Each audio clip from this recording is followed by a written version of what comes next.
আমরা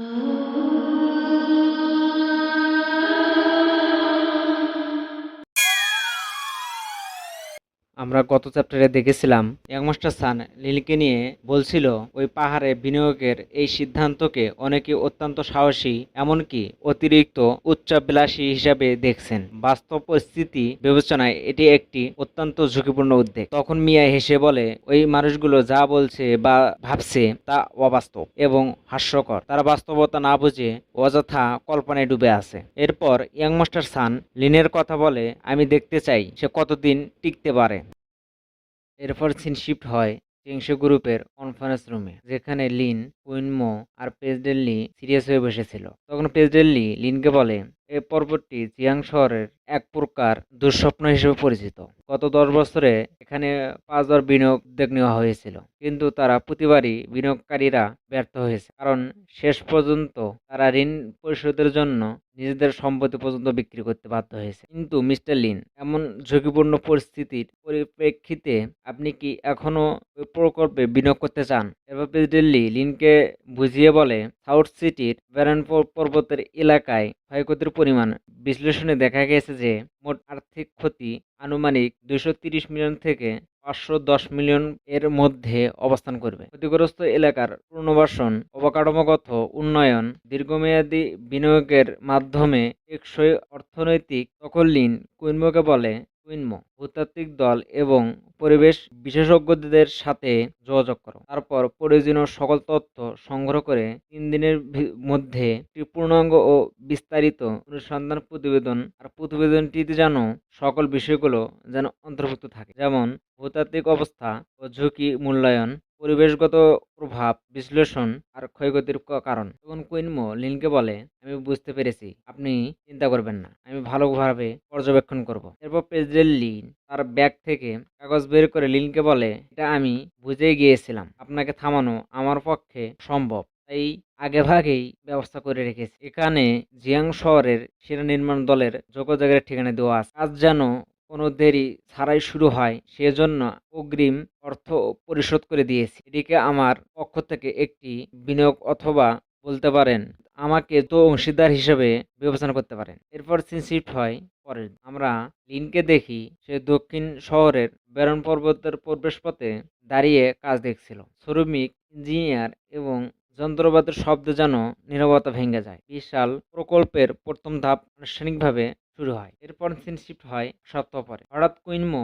তাড়াহুড়ো করে লিনের কাছে এসে বলতে থাকে, মিস্টার লিন। তখন কুইনমোর মুখ থেকে শব্দ বেরোচ্ছে না এবং তার গলা কাঁপছিল। তখন লিন কুইনমোর তাড়াহুড়ো দেখে লিন কুইনমোকে বলে, প্রথমে শান্ত হও, তারপর বলো। কোন পর লিন কুইনমোকে বলে, কি হয়েছে আমাকে বলো। এরপর কুইনমো লিনকে বলে, মিস্টার লিন, এটা দেখুন। তখন কুইনমো লিনকে তার ফোন দেয়। তখন লিন কুইনমোর ফোনে নিউজে হেডলাইন পড়তে থাকে। হেডলাইনে লেখা ছিল, কিছু লোকজন বলছিল স্বপ্নপূরণকারী কোম্পানি তারা কি শেষ পর্যন্ত এক ভয়াবহ ভুল সিদ্ধান্ত নিয়েছে। লোকজন তারা কেউ হতাশ, কেউ আবার হাসাহাসি করছিল। তখন একজন বলে, লিনিয়ান ব্যারন পর্বতে লক্ষ লক্ষ বিনিয়োগ করলেন, কিন্তু ফলাফল শূন্য। এরপর আর একজন বলে, এই ব্যারন পর্বত এটা যেন বিনিয়োগকারীদের জন্য এক অভিশাপ। প্রেসিডেন্ট লিন তিনি এই প্রজেক্টে পরাজিত হয়েছে। এরপর সিন শিফট হয় এই রিপোর্টারের কাছে। সে লাইভ স্ট্রিম করতে থাকে এবং বলতে থাকে যে একটি পর্বতে যেখানে জীবনের কোনো চিহ্ন নেই, তবুও এখানে ঢেলে দেওয়া হচ্ছে লক্ষ লক্ষ টাকা। বিনিয়োগ জগৎ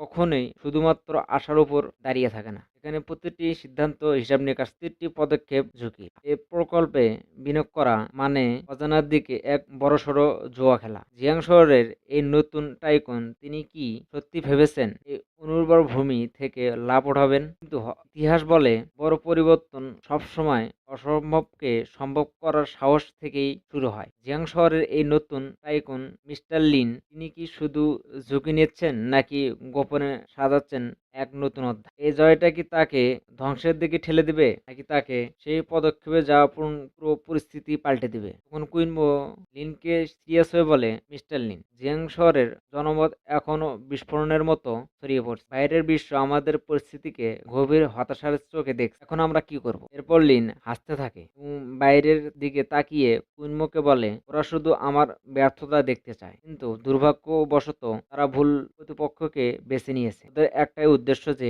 আমাকে ব্যর্থ হতে দেয়। কিন্তু দুঃখের বিষয় তারা প্রতিপক্ষের ক্ষেত্রে মারাত্মক ভুল করছে। তো তারা কি ভুল মানুষকে চ্যালেঞ্জ করতে চায়? এরপর সিন শিফট হয় জিনফা গ্রুপের ফ্লোর ব্যাংকোয়েট, যেখানে আমরা দেখি ইয়ং মাস্টার সান আর মিয়া ডান্স করছে। তখন মিয়া সংশয় ভরা কণ্ঠে ইয়ং মাস্টার সানকে বলে, ইয়ং মাস্টার সান, আমাদের এই মূল্যবান উপহারটি কি খুব তাড়াতাড়ি পাঠানো হচ্ছে না? যদি পরিকল্পনায় কোনো সমস্যা হয়? তখন ইয়ং মাস্টার সান মিয়াকে আত্মবিশ্বাসী ও তাচ্ছিল্যের ভঙ্গিতে হাসি দিয়ে বলে, শান্ত হও। ওই ধ্বংসপ্রাপ্ত জায়গা থেকে লাভ আসা মানেই এক অলৌকিক ঘটনা, তাই চিন্তার কোনো কারণ নেই। বরং ওটাকে ওই আপরজনার জন্য আগাম এক জাঁকজমকপূর্ণ বিদায় অনুষ্ঠান হিসেবে ভাবো। এরপর ইয়ং মাস্টার সান খুশি হয়ে বাকি সবাইকে বলে, সবাই আমার কথা শোনো, সবাই আজকের পার্টি উপভোগ করুন। আজকের সব খরচ আমি আপনাদের জন্য দিয়ে দেব। তখন সবাই খুশি হয়ে বলে, ওয়াও, অসাধারণ, এটাই তো আসল আয়োজন, চমৎকার, আপনারা ভালো কাজ করেছেন। তখন ইয়ং মাস্টার সানের ফোন বাজতে থাকে। এরপর ইয়ং মাস্টার সান ফোন উঠিয়ে বলে, এই তোমরা কোথায়? আমরা তোমাদের জন্য কখন ধরে অপেক্ষা করছি। হঠাৎ শখ হয়ে বলে, তুমি কি বললে? এরপর আমরা দেখি ইয়ং মাস্টার সান ফোনের ভিতরে কথা শুনে হাতের ফোন মাটিতে মেরে বলতে থাকে, আমি ওকে ছাড়বো না। তখন মিয়া হেসে ইয়ং মাস্টার সানকে বলে, ইয়ং মাস্টার সান, দয়া করে শান্ত হন, এত রাগ করছেন কেন? এরপর ইয়ং মাস্টার সান রাগ হয়ে মিয়াকে বলে, কুত্তি, চুপ কর আর চলে যায় এখান থেকে, আমাকে বিরক্ত করিস না। এরপর ইয়ং মাস্টার সান লিনের কথা বলতে থাকে যে, লিনিয়ান, ওই আবর্জনা, তোকে আমি কখনোই ছাড়বো না। এরপর সিন শিফট হয় কনস্ট্রাকশন সাইটে। ইয়ং মাস্টার সানের ফোনে কথা বলার 1 ঘন্টা আগে কনস্ট্রাকশন সাইটে লিন এসে কাজ করা লোকদেরকে বলে, পরিস্থিতি কেমন আর কি হয়েছে। তখন এই দুজনের ভিতর একজন লিনকে বলে, প্রেসিডেন্ট লিন, আপনি অবশেষে এসেছেন। পরিস্থিতিটা হলো, আজ পাহাড় খনন কাজ চলাকালীন হঠাৎ করেই আমরা এক অদ্ভুত শক্ত বস্তুর সঙ্গে আমাদের খনন করা গাড়ি ধাক্কা লাগে। প্রথমে বিষয়টিকে আমরা সাধারণ পাথর মনে করেছিলাম, কিন্তু পরবর্তীতে আমরা বুঝতে পারলাম এটি কোনো সাধারণ বস্তু নয়। এর ভিতরে কি লুকিয়ে আছে তা আমরা বুঝতে পারিনি। তবে এই ইন্সপেকশনের পর আমরা অবশেষে বুঝতে পারলাম খননকৃত মাটির ভিতরে স্বর্ণখনির উপস্থিতি রয়েছে। অর্থাৎ এটি কোনো সাধারণ মাটি নয়, বরং মূল্যবান খনিজে ভরা। আমার বহু বছরের অভিজ্ঞতা অনুযায়ী আমি দৃঢ়ভাবে বলতে পারি, এটি নিঃসন্দেহে এক অসাধারণ আবিষ্কার। আপনি কি অনুমান করতে পারছেন ঠিক কি হতে পারে? ঘটনাটি সত্যি অবিশ্বাস্য, কারণ আমরা যে কিছুর সন্ধান পেয়েছি তা আর কিছুই নয়, এটি একটি প্রকৃত সোনার খনি। এরপর প্রেসিডেন্ট লি খুশি হয়ে লিনের গলায় হাত দিয়ে হেসে লিনকে বলে, মিস্টার লিন, তুমি সত্যি অসাধারণ এবং ভাগ্যবান। এমন সুযোগ তো 100 বছরে শুধু একবারই আসে। আজ আমরা আমাদের সাফল্যের মাধ্যমে সব সমালোচকদের মুখ বন্ধ করে দিয়েছি। তারা কখনোই এমন কিছুর পূর্বাভাস আগে থেকে বুঝতে পারেনি, তাই না? তখন লিন খুশি হয়ে প্রেসিডেন্ট লিকে হেসে বলে, প্রেসিডেন্ট লিন, অনুগ্রহ করে আমাকে আর জ্বালাতন করবেন না। এ ধরনের ঘটনা পূর্বাভাস দেওয়া কারো পক্ষেই সম্ভব না। আমার বিশ্বাস, আমার অটল সংকল্প যেন স্বর্গকেও নাড়িয়ে দিয়েছে, অন্যথায় এমন অলৌকিক ঘটনা ঘটতো না। এরপর লিন কুইনমোকে বলে, কুইনমো, সাইটের নীরবতা